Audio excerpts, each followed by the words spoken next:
Karnataka Legislative Council Chairman Basavaraj Horatti resigned from his post on August 7, 2026, bringing an end to the political uncertainty surrounding the leadership of the state's upper house. His resignation was accepted after he met Chief Minister D.K. Shivakumar, following which his decision to step down as chairman was confirmed.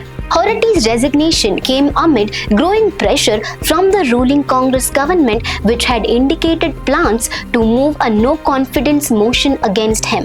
An 8-time member of the Karnataka Legislative Council, Horatti stepped down to clear the way for a Congress nominee to take over as chairman. The move is being seen as part of Congress' effort to establish greater control over the leadership of the Legislative Council. The political pressure on Horatti had been building for some time after Congress strengthened its numbers in the Legislative Council and sought a change in its leadership. Congress has named Saleem Ahmed as its nominee for the chairman's post, while Umashree has been named the party's nominee for the deputy chairman's post.